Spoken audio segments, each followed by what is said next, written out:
Hello students, welcome to our channel Aha Zindagi CTET point. आज के इस लेक्चर में हम लोग बाल विकास एवं शिक्षा शास्त्र CDP child development and pedagogy के कुछ प्रश्नों को डिस्कस करेंगे जो कि वैयक्तिक विभिन्नता इंडिविजुअल डिफरेंस टॉपिक से रिलेटेड होंगे और सारे के सारे प्रश्न जो होंगे एमसीक्यू होंगे, तो हम लोग डिस्कस करेंगे। आइए देखते हैं प्रश्न किस तरीके से पूछे जाते हैं। वीडियो स्टार्ट करने से पहले मैं आपको बता दूं, आप किसी भी टीचिंग एग्जामिनेशन की प्रिपरेशन कर रहे हैं तो आपको मैथ्स की आवश्यकता होगी और मैथ्स की प्रिपरेशन के लिए आप YouTube पर सर्च कर लें आहा जिंदगी ट्रिकी मैथ्स। वैसे आपको चैनल का लिंक डिस्क्रिप्शन बॉक्स में मिल जाएंगे, वहां से आप लिंक को क्लिक करके और चैनल को सब्सक्राइब कर सकते हैं। आपको उस चैनल पर टॉपिक वाइज सारे मैथ्स के टॉपिक कवर किए गए हैं, साथ ही जितने भी मैथ्स के प्रीवियस ईयर क्वेश्चन है उसको भी हल किए गए हैं, ओके, सॉल्व किए गए हैं। आइए हम लोग देखते हैं। तो आज का जो टॉपिक हमारा है वैयक्तिक विभिन्नता। तो सबसे पहले हमें जानना होगा वैयक्तिक विभिन्नता होता क्या है। ठीक है, तो जैसा कि हम लोग जानते हैं कि प्रकृति का नियम है कि संसार में कोई भी दो व्यक्ति पूर्णतया एक जैसे नहीं हो सकते हैं। यहाँ तक कि जुड़वा बच्चा भी अगर होता है तो उसमें भी कई समानता पाई जाती है, उसके बावजूद कई अन्य प्रकार के असमानताएं भी दिखाई पड़ती है। ठीक है, जैसे कि अगर जुड़वा बच्चा की हम लोग बात करें तो जुड़वा बच्चे शारीरिक बनावट में से तो एक समान दिखते हैं, किंतु उनके स्वभाव, बुद्धि, शारीरिक मानसिक क्षमता ये सब में अंतर होते हैं। ओके, तो चलिए देखते हैं, सारे प्रश्न को हम लोग सॉल्व करते हैं और डिस्कस करते जाएंगे, कॉन्सेप्ट के साथ चलेंगे। तो जितने भी मनोवैज्ञानिक हैं, तो विभिन्न मनोवैज्ञानिकों ने अपना अपना मत दिया है, उनका अपने अपने हिसाब से सबों ने अपने अपने मत दिए हैं। जैसे कि अगर हम लोग चर्चा कर लें कि स्किनर के अनुसार, तो स्किनर के अनुसार वैयक्तिक विभिन्नताओं से क्या तात्पर्य है। वैयक्तिक विभिन्नताओं से हमारा तात्पर्य व्यक्तिगत या व्यक्तित्व के उन सभी पहलुओं से है जिनका मापन व मूल्यांकन किया जा सकता है। ठीक, उसी तरीके से अगर हम लोग जेम्स रेवर के अनुसार देखें तो कोई व्यक्ति अपने समूह के शारीरिक तथा मानसिक गुणों के औसत से जितनी भिन्नता रखता है उसे वैयक्तिक भिन्नता कहते हैं। ठीक है, उसी प्रकार टॉयलर के अनुसार, तो सारे जितने भी मनोवैज्ञानिक थे अपने अपने मत के अनुसार इसको डिफाइन किए हैं, परिभाषित किए हैं। ओके, चलिए प्रश्न नंबर 1 हम लोग एक एक प्रश्न को डिस्कस करते चले जाएंगे। तो ये जो है आपका वैयक्तिक विभिन्नता का, इंडिविजुअल डिफरेंस का पहला पार्ट है। ठीक है, इसका पार्ट 2 भी होंगे, दो पार्ट में ये जो है वैयक्तिक विभिन्नता से रिलेटेड जितने भी एमसीक्यू होंगे सारे के सारे हम लोग डिस्कस कर चुके होंगे। ओके, देखिए पहला प्रश्न है, प्रकृति का नियम है कि क्या नियम है। चार ऑप्शन हमें दिए गए हैं, तो अभी जस्ट हम लोगों ने डिस्कस किया प्रकृति का नियम है कि, चारों ऑप्शन को देख लेते हैं। कोई भी दो व्यक्ति पूर्णतः एक जैसे नहीं हो सकते, दो व्यक्ति पूर्णतः एक जैसे ही होते हैं, इस संदर्भ में कुछ नहीं कहा जा सकता, दो व्यक्ति की तुलना नहीं की जा सकती। ठीक है, ये चार ऑप्शन हमें दिए गए हैं, हमारे राइट आंसर होंगे। अभी जस्ट हम लोगों ने डिस्कस किया कि प्रकृति का नियम है कि कोई भी दो व्यक्ति पूर्णतः एक जैसे नहीं हो सकते हैं। ठीक है, तो हमारा आंसर जो होगा, राइट आंसर ऑप्शन नंबर 1 बनते हैं। ठीक है, अगले प्रश्न को देखें, प्रश्न नंबर 2, व्यक्तिगत विभिन्नता से संबंधित प्रत्यय पर कॉन्सेप्शन सर्वप्रथम किस मनोवैज्ञानिक ने कार्य किया। ठीक है, तो गाल्टन महोदय जो थे वही जो है सर्वप्रथम व्यक्तिगत विभिन्नता से संबंधित प्रत्यय पर कार्य किए थे, तो क्या नाम हो जाएगा, गाल्टन। ठीक है, अगले प्रश्न को देखते हैं, प्रश्न नंबर 3। प्रश्न नंबर 3 जो आपसे पूछे गए हैं, कोई व्यक्ति अपने समूह के शारीरिक तथा मानसिक गुणों के औसत से कितनी भिन्नता रखता है उसे वैयक्तिक भिन्नता कहते हैं। वैयक्तिक विभिन्नता के संदर्भ में यह कथन किस मनोवैज्ञानिक का है। हम लोगों ने प्रश्न हल करने से पहले डिस्कस ऑलरेडी कर चुके हैं। यहाँ हमारे राइट आंसर जो बनते हैं जेम्स ड्रेवर महोदय। ठीक है, तो राइट आंसर हमारे ऑप्शन नंबर 2 बनते हैं। अगले प्रश्न को देखते हैं, प्रश्न नंबर 4। प्रश्न नंबर 4 जो पूछे गए हैं, निम्नलिखित कथनों के बारे में विचार कीजिए। कथन क्या क्या दिए गए हैं? आपके 3 कथन दे दिए गए हैं, विचार करने बोला जा रहा है और आपसे प्रश्न किया जा रहा है कि भाषा के आधार पर व्यक्तिगत विभिन्नता के संदर्भ में उपरोक्त कथनों में से कौन से सा कथन सही है। ठीक है, हमें इन तीनों कथनों को, तीनों स्टेटमेंट को एक एक करके पढ़ना है। उसके बाद हमें बताना है कि कौन सा स्टेटमेंट सही है। ठीक है, चलिए एक एक करके देखते हैं। पहला कथन, प्रत्येक व्यक्ति में भाषा के विकास की भिन्न भिन्न अवस्थाएं पाई जाती है। बिल्कुल पाई जाती है, ये कथन आपका 100% सही है। दूसरा जो कथन है, अन्य कौशलों की तरह भाषा भी एक प्रकार का कौशल होता है। बिल्कुल होता है, जैसे अन्य कौशल होते हैं मनुष्य में, उसी प्रकार से भाषा भी एक प्रकार का कौशल होता है। ठीक है, तो ये भी आपका सत्य हो गया, दूसरा भी।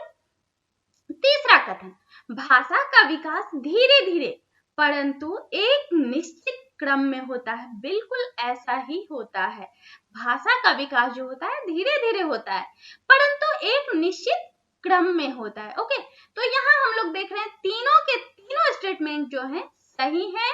अब देख लेते हैं ऑप्शन में 1, 2, 3 कहाँ पूछे गए। देखिए आपका ऑप्शन नंबर 4 जो है, ये सभी आपका राइट आंसर बनता है। तीनों स्टेटमेंट सत्य है, इसलिए ऑप्शन नंबर 4 हमारे राइट आंसर बनते हैं।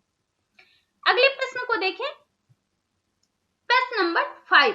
प्रश्न नंबर 5 जो आपसे पूछे गए हैं, व्यक्तिगत विभिन्नता के संदर्भ में कौन सा कथन सत्य नहीं है पूछा गया है। यानी व्यक्तिगत विभिन्नता के संदर्भ में आपके 3 कथन जो होंगे सत्य होंगे और एक कथन जो होगा असत्य होगा, जो कि हमारा आंसर होगा। ठीक है, चलिए एक एक करके देखते हैं।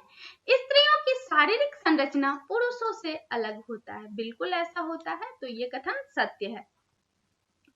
दूसरा है, बालकों में भी बुद्धि के आधार पर व्यक्तिगत विभिन्नता पाई जाती है। बिल्कुल पाई जाती है।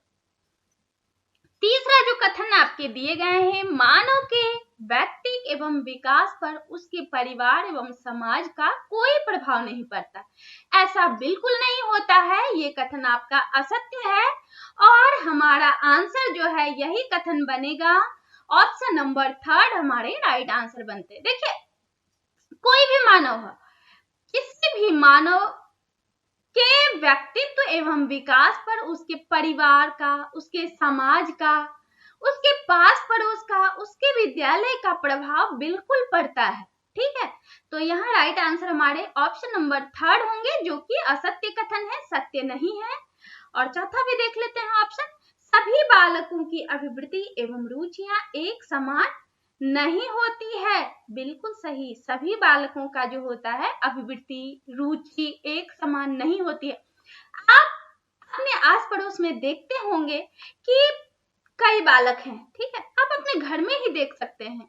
आपके घर में मान लिया 5 बालक हैं, 5 बालक की रुचि अभिवृत्ति में आपको काफी अंतर दिखाई देते हैं। ठीक है, किसी बच्चे को खेलने में रुचि है, किसी बच्चे को आर्ट में रुचि है, किसी बच्चे को कला में रुचि है, किसी बच्चे को साइंस में रुचि है, किसी बच्चे को पढ़ने में रुचि, इस तरीके से होते हैं। ठीक है, तो सभी बालकों की अभिवृत्ति एवं रुचियां एक समान नहीं होती है। ठीक है, तो राइट आंसर ऑप्शन नंबर 3। अगले प्रश्न को देखते हैं, प्रश्न नंबर 6। बालकों की अभिवृत्ति के निर्धारण में किन तत्वों की भूमिका होती है? परिवार की, समाज की, समुदाय की, ये सभी की। ठीक है, तो बालकों की अभिवृत्ति के निर्धारण में परिवार की भी भूमिका होती है, समाज की भी होती है, समुदाय की भी होती है। तो यहाँ राइट आंसर हमारे जो बनते हैं, ये सभी, इन सभी की भूमिका होती है। Okay, right answer option number 4। अगले प्रश्न को देख लेते हैं, प्रश्न नंबर 7।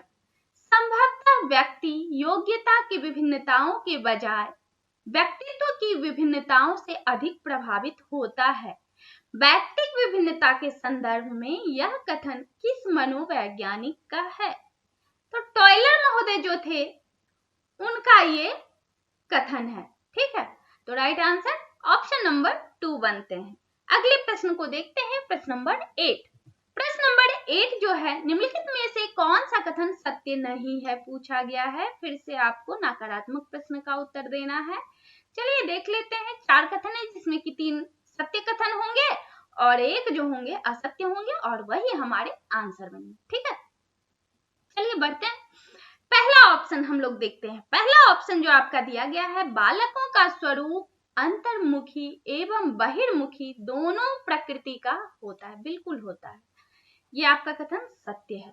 दूसरा है, जाति के आधार पर भी व्यक्तिक विभिन्नता पाई जाती है। बिल्कुल पाई जाती है, ये भी आपके कथन सत्य है। तीसरा ऑप्शन है, शारीरिक संरचना के आधार पर भी व्यक्तिक विभिन्नता पाई जाती है। बिल्कुल पाई जाती है। कार्य कुशलता के आधार पर व्यक्तिक विभिन्नता पाई जाती है। तो यहाँ राइट आंसर जो होगा हमारा ऑप्शन नंबर 4 बनते हैं। कार्य कुशलता के आधार पर व्यक्तिक विभिन्नता पाई जाती है, ये जो है सत्य नहीं है। ठीक है, अगले प्रश्न को देखते हैं। प्रश्न नंबर 9, व्यक्तिक विभिन्नता को निम्नलिखित कारकों में से कौन सा कारक प्रभावित करता है। कौन सा कारक प्रभावित करता है? यहाँ देखिए, पहला है केवल वातावरणीय कारक। तो सिर्फ वातावरण ही प्रभावित नहीं करता है, वंशानुक्रम भी करता है। ठीक है, केवल वंशानुक्रम कारक, ये दोनों ही नहीं होंगे आंसर। तीसरा ऑप्शन देखते हैं, वातावरणीय एवं वंशानुगत दोनों कारक। बिल्कुल राइट, ये हमारा ऑप्शन नंबर 3 राइट आंसर बनते हैं। चौथा, उपरोक्त में से कोई नहीं। ठीक है, तो ये भी आपका गलत हो गया। राइट आंसर आपका ऑप्शन नंबर 3 बनते हैं। ये तीनों के तीनों ऑप्शन रॉन्ग है। ठीक है, अगले प्रश्न को देख लेते हैं। प्रश्न नंबर 10, बालक की आयु में वृद्धि होने के साथ साथ उसका विकास होता है। शारीरिक विकास, मानसिक विकास, संवेगात्मक विकास, ये सभी।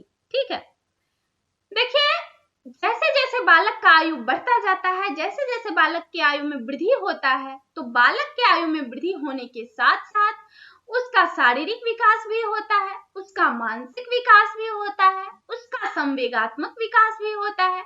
यानी बालक के आयु में वृद्धि होने के साथ साथ शारीरिक, मानसिक, संवेगात्मक विकास होते हैं। राइट आंसर हमारे ऑप्शन नंबर 4 बनेंगे, ये सभी। ठीक है, अगले प्रश्न को देखते हैं। प्रश्न नंबर 11, निम्नलिखित में से कौन सा कथन सत्य नहीं है पूछा गया। ठीक है, कौन सा कथन सत्य नहीं है? 4 ऑप्शन दे दिए गए हैं हमें, तो हमें देखना होगा कौन सा कथन सत्य नहीं है। ठीक है, पहला है, परिपक्वता कुछ बालकों में देर से आती है तो कुछ में जल्दी। बिल्कुल ऐसा होता है, आप खुद अपने आस पड़ोस के बच्चों में देखते होंगे, कोई बालक उम्र में छोटा है। ठीक है, उम्र में छोटा है, बट परिपक्वता जो है उसमें काफी जल्दी आ जाते हैं। लेकिन किसी बच्चे में आप देखते होंगे कि उम्र उसका उस बच्चे के अनुसार, जिस बच्चे में परिपक्वता जल्दी आ गया, उस बच्चे के कंपैरिजन में उसका उम्र ज्यादा है, बट उस बच्चे के कंपैरिजन में परिपक्वता जो है काफी कम है। ठीक है, तो ऐसा होता है। दूसरा ऑप्शन, बुद्धि के कारण भी बालकों में अंतर होता है। बिल्कुल होगा, बुद्धि जैसा होगा बालक में तो अंतर तो होगा ही। किसी बालक में ज्यादा बुद्धि होगा, किसी में कम होगा, तो बालकों में अंतर इसके कारण तो होता ही है, बुद्धि के कारण। तीसरा ऑप्शन है, शारीरिक संरचना के आधार पर भी लड़के एवं लड़कियों में अंतर पाया जाता है। बिल्कुल पाया जाता है, शारीरिक संरचना के आधार पर लड़के एवं लड़कियों में अंतर होता है। चौथा ऑप्शन है, कार्य करने की कुशलता प्रत्येक व्यक्ति में समान होती है। बिल्कुल ऐसा नहीं होता, कार्य करने की कुशलता सभी व्यक्ति में एक समान नहीं होता है, प्रत्येक व्यक्ति में एक समान नहीं होता है, ये कहना बिल्कुल गलत होगा। तो राइट आंसर हमारा ऑप्शन नंबर 4 बनते हैं। ये जो है कथन सत्य नहीं है, इसलिए हमारा आंसर ऑप्शन नंबर 4 बनते हैं। ठीक है, चलिए अगले प्रश्न को देख लेते हैं। प्रश्न नंबर 12, निम्नलिखित में से कौन सी विधियां व्यक्तिक विभिन्नता को जानने की है? बुद्धि परीक्षण, उपलब्धि परीक्षण, अभिरुचि परीक्षण, ये सभी। ठीक है, देखिए व्यक्तिक विभिन्नता को जानने के लिए हमें बुद्धि परीक्षण की भी आवश्यकता होगी, उपलब्धि परीक्षण की भी आवश्यकता होगी, अभिरुचि परीक्षण की भी आवश्यकता होगी। तो यहाँ हमारा राइट आंसर ऑप्शन नंबर 4 बनते हैं ये सभी। ठीक है, चलिए अगले प्रश्न को देख लेते हैं। प्रश्न नंबर 13, निम्नलिखित कथनों के बारे में विचार कीजिए। 3 कथन हमें दे दिए गए हैं, अब इस पर हमें विचार करना है। ठीक है, पूछा क्या जा रहा है, सबसे पहले हमें ये देखना होगा, वैयक्तिक विभिन्नता जानने की विधियों के संदर्भ में उपरोक्त कथनों में से कौन से कथन सही हैं, ये हमसे पूछे जा रहे हैं। ठीक है, स्टेटमेंट एक एक करके देख लेते हैं कौन सा कथन सत्य है। देखिए, पहले कथन की अगर हम लोग चर्चा करें, बालकों की शील गुणों में विभिन्नता उनकी वैयक्तिक विभिन्नता को दर्शाती है, बिल्कुल दर्शाती है। ठीक है, ये आपका सही कथन है। दूसरा है, संवेग के आधार पर भी बालकों में अंतर पाया जाता है, बिल्कुल ऐसा होता है। तीसरा है, बुद्धि परीक्षण के प्राप्तांक के आधार पर बुद्धि लब्धि IQ ज्ञात किया जाता है, ये तो आपका सत्य होना ही है। यानी हमारे जो तीनों स्टेटमेंट हैं, तीनों के तीनों स्टेटमेंट हमारे सत्य हैं। तो देख लीजिए, हम लोग ऑप्शन में देखते हैं कहाँ हमें मिल रहे हैं। देखिए, ऑप्शन नंबर 4 आप जो देख रहे हैं, ये सभी कथन जो है सत्य है। ठीक है, राइट आंसर ऑप्शन नंबर 4 बनते हैं। चलिए अगले प्रश्न को देखते हैं। प्रश्न नंबर 14, प्रश्न नंबर 14 जो हम लोगों से पूछे गए हैं, निम्नलिखित में से कौन सा कथन सत्य नहीं है, पूछा गया है। ठीक है, अब कौन सा कथन सत्य नहीं है हमें देखना होगा। पहला कथन, मनोविज्ञान के अनुसार बालकों की रुचियों एवं क्षमताओं में अंतर होता है। ठीक है, पहला ऑप्शन है ये, तो बिल्कुल सही है, ये आपका आंसर नहीं बनेगा। दूसरा, एक शिक्षक को कक्षा में सीखने के विविध अनुभवों को उपलब्ध कराना चाहिए, बिल्कुल करवाना चाहिए। तीसरा जो है, बालकों की आवश्यकता को ध्यान में रखकर ही शिक्षण की व्यवस्था की जानी चाहिए, बिल्कुल किया जाना चाहिए। चौथा जो है, कक्षा का आकार तय करने में वैयक्तिक विभिन्नता का कोई योगदान नहीं होता है। ठीक, तो ये जो हमारा ऑप्शन नंबर 4 है, हमारे आंसर बनते हैं, यही कथन जो है सत्य नहीं है। ठीक है, अगले प्रश्न को देखते हैं। प्रश्न नंबर 15, प्रश्न नंबर 15 के बाद कितने भी प्रश्न होंगे, सारे के सारे प्रश्न आपके विगत वर्षों में पूछे गए प्रश्न होंगे। यानी ये आपका पार्ट 1 है, वैयक्तिक विभिन्नता के टॉपिक से रिलेटेड। इसमें जितने प्रश्न कवर हो पाए तो वो हो गए, बाकी के जितने भी प्रश्न होंगे आपके पार्ट 2 में होंगे, जो कि विगत वर्षों में पूछे गए प्रश्न ही होंगे। यानी आपके पार्ट 2 में जितने भी प्रश्न होंगे, सारे के सारे आपके विगत वर्षों में पूछे गए प्रश्न होंगे, प्रीवियस ईयर क्वेश्चन होंगे। ठीक है, तो काफी इंपॉर्टेंट है पार्ट 1 भी और पार्ट 2। ठीक है, प्रश्न है आपके, प्रत्येक शिक्षार्थी स्वयं में विशिष्ट है, इसका अर्थ है कि क्या अर्थ होगा, देख लेते हैं। आपका जो है 4 ऑप्शन दे दिए गए हैं और ये प्रश्न आप देख सकते हैं सीटेट जून 2011 के पूछे हुए प्रश्न है। तो यहाँ हमारे राइट आंसर जो बनेंगे उसको हम लोग देखेंगे। ठीक है, शिक्षार्थियों में ना तो कोई समान विशेषताएं होती है और ना ही उनके लक्ष्य समान होते हैं। दूसरा है, सभी शिक्षार्थियों के लिए एक समान पाठ्यचर्या संभव नहीं है। ठीक है, तीसरा ऑप्शन देखते हैं, एक विषम रूपी कक्षा में शिक्षार्थियों की क्षमताओं को विकसित करना असंभव है। चौथा ऑप्शन देखते हैं, कोई भी 2 शिक्षार्थी अपनी योग्यताओं, रुचियों और प्रतिभाओं में एक समान नहीं होते हैं। ठीक है, बिल्कुल राइट, हमारा ऑप्शन नंबर 4 राइट आंसर बनते हैं। यहाँ आपसे पूछा गया है प्रत्येक शिक्षार्थी स्वयं में विशिष्ट है, इसका अर्थ है कि कोई भी 2 शिक्षार्थी अपनी योग्यताओं, रुचियों और प्रतिभाओं में एक समान नहीं होते। ठीक है, अगले प्रश्न को देख लेते हैं। प्रश्न नंबर 16, प्रश्न नंबर 16 जो आपसे पूछे गए हैं, व्यक्तिगत शिक्षार्थी एक दूसरे से खाली स्थान में भिन्न होते हैं। देखिए, ये प्रश्न भी आपके सीटेट जून 2011 के पूछे हुए प्रश्न है। तो यहाँ विकास की दर, विकास क्रम, विकास की सामान्य क्षमता, वृद्धि एवं विकास के सिद्धांत। ठीक है, सिंपल सी बात है कि व्यक्तिगत रूप में विद्यार्थी एक दूसरे से आचार, विचार, बुद्धि, सोच, अभिरुचि, शारीरिक संरचना, अभिवृत्ति, सृजनात्मकता, इन सब में विकास की दर में एक दूसरे से भिन्न होते हैं। विकास की दर जो होती है कभी भी शिक्षार्थियों में एक समान नहीं हो सकती है। ठीक है, तो राइट आंसर हमारे ऑप्शन नंबर 1 बनते हैं, विकास की दर। व्यक्तिगत शिक्षार्थी एक दूसरे से विकास की दर में भिन्न होते हैं। ठीक है, अगले प्रश्न को देखते हैं, प्रश्न नंबर 17। वैयक्तिक विभिन्नता के लिए मिलन के संबंध में एक अध्यापक की भूमिका होनी चाहिए। क्या होनी चाहिए? देखिए, ये प्रश्न जो आपके हैं पीटेट जुलाई 2011 के पूछे हुए प्रश्न है। तो यहाँ पे देखिए, अध्यापन के दौरान क्या होता है, यहाँ आपसे पूछा गया है वैयक्तिक विभिन्नता के लिए मिलन के संबंध में एक अध्यापक की भूमिका क्या होनी चाहिए। ठीक है, अध्यापन के दौरान अध्यापक को व्यक्तिगत विभिन्नता आवश्यकता को ध्यान में रखना चाहिए। इससे क्या होता है, इससे बच्चों की आवश्यकता को ध्यान में रखकर पढ़ाने में सुविधा होगी। इसके माध्यम से शिक्षकों को बालकों का दृष्टिकोण, अभिरुचि एवं योग्यता जानने का प्रयास करना चाहिए। साथ ही व्यक्ति आधारित पाठ्यक्रम को उनकी आवश्यकता के अनुसार जानने की कोशिश करनी चाहिए। ठीक है, हमारे राइट आंसर क्या बनेंगे? आपके जो ऑप्शन नंबर 1 दिए गए हैं, ऑप्शन नंबर 1 और 2 दोनों ही। ठीक है, तो राइट आंसर ऑप्शन नंबर 3 बनते हैं। ओके, चलिए अगले प्रश्न को देखते हैं, प्रश्न नंबर 18। प्रश्न नंबर 18 जो हम लोगों से पूछे गए हैं, शिक्षार्थी वैयक्तिक भिन्नता प्रदर्शित करते हैं, अतः शिक्षक को, ये देखिए सीटेट जनवरी 2012 के पूछे हुए प्रश्न है।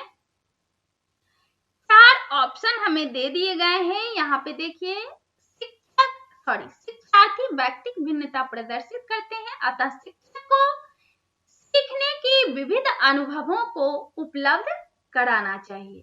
ठीक है, राइट आंसर हमारे जो बनते हैं ऑप्शन नंबर 2 होंगे। यहाँ अगर देखें, अधिगम की एक समान गति पर बल देना चाहिए, नहीं, बिल्कुल ऐसा नहीं करना चाहिए। कठोर अनुशासन सुनिश्चित करना चाहिए, तो कठोर जहां भी आए, बच्चों पे कठोर अनुशासन नहीं लागू करना है। परीक्षाओं की संख्या बढ़ा देनी चाहिए, बिल्कुल ऐसा नहीं होगी, तो ये भी आपका आंसर नहीं होगा। राइट आंसर आपका ऑप्शन नंबर 2 बनते हैं। इसी के साथ आज का आपका जो वैयक्तिक विभिन्नता है, इंडिविजुअल डिफरेंस टॉपिक से रिलेटेड पूरे 18 क्वेश्चन हम लोगों ने पार्ट 1 में डिस्कस किए, और अगले 18 क्वेश्चन को हम लोग पार्ट 2 में डिस्कस करेंगे, जो कि काफी इंपॉर्टेंट प्रश्न होंगे, आप लोग देखना ना भूलें। तो अब तक आपने हमारे इस वीडियो को देखा, आपको हमारा ये वीडियो हेल्पफुल लगा तो जस्ट हमारे वीडियो को लाइक कर दें।